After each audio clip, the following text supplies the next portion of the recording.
Hey, geometry. Today we're going to talk about chord properties. So what are chord properties? First off, a chord, if you remember, is a line inside the circle, edge to edge, and particularly if it crosses the middle, it's a diameter. Or should I say the center? Now, here's something that's interesting. If you know this chord and this chord, let's call this A, B, and C, D.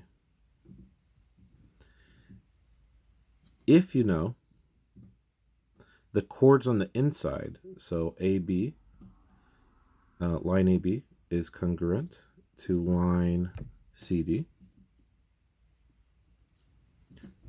That makes it, and it's in the same circle, or the same size circle, or a congruent circle. That makes CD, arc CD, and arc AB equal. So if you know the chords are equal, then you know the arcs are equal. So AB, arc AB. So this is arc AB is congruent to arc CD. So if you know the lines are equal, you know this arc is the same size as this arc. So that's a very simple and basic rule, and then we're going to apply it to a couple of questions. For example, imagine if you had a situation like this. You have two circles. You have this, and this shows that the radius is the same size between both circles. And this shows this is the same size. And then I say this is 90, let's say that's 90 degrees. How big is arc AB in this situation? Well, first off, I know these circles are congruent. And the reason I know they're congruent is because the radiuses are the same. So both radius of the circle are the same. Now, because this circle is the same size, if this part right here, this chord is 90 degrees, and it's the same size as chord AB over here, it's also 90 degrees. This stops being true if this was not a congruent circle, so the circles weren't congruent. So even if the chords were the same size, if the circle was a bigger circle, and the chord was still the same size, that doesn't mean it still takes 90 degrees of the circle, even if this was the same size. So that needs to be the same size circle or in the same circle. Okay? All right. Our next property is, let's say we have a diameter. Let's call diameter DF.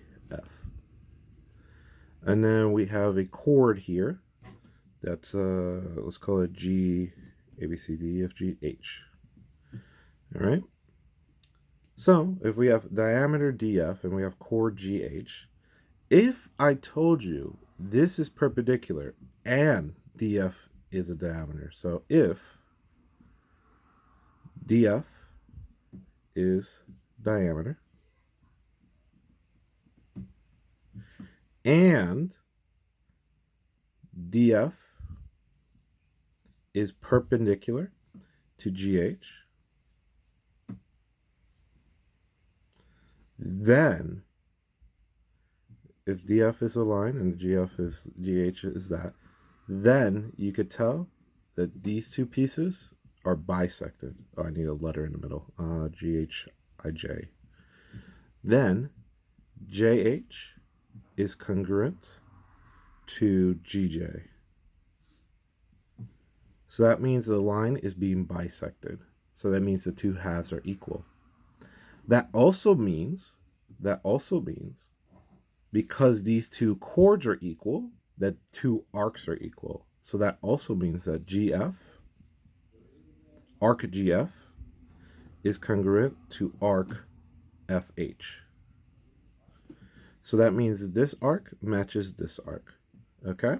So both the pieces of the line and the arc matches. Now, the inverse is true also. The inverse, if you remember, it's like the reverse of the situation. If I know that HF and GF are the same size circle, or they're the same size, so either I know this is being cut in half or that this is the same, then I know DF for a fact is a perpendicular or a diameter. You have to know it's perpendicular though. That's always important. But you know this is the diameter if it's cut in half. You know it is a perpendicular if this is cut in half and this is the diameter. You know that if this is cut in half and perpendicular, that this is the diameter. There's like, if you have two of these things, you could tell the third one.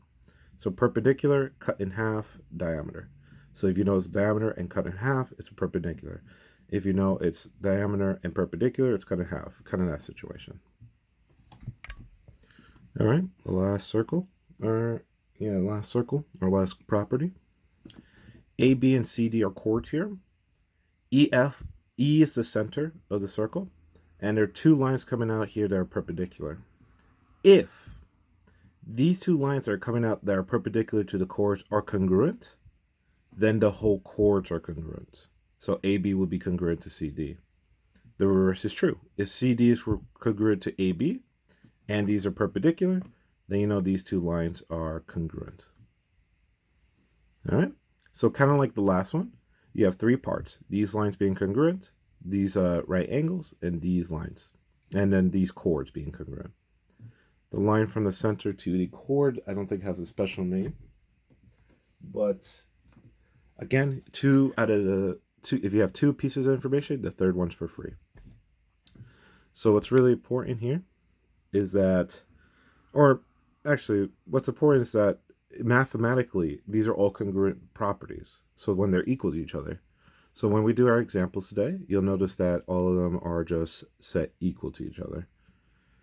All right, I'm going to stop the video here. I'm going to do, for today, we're going to do the Zoom after, let's say, 15 minutes class starts. So then you have time to actually look at the lesson.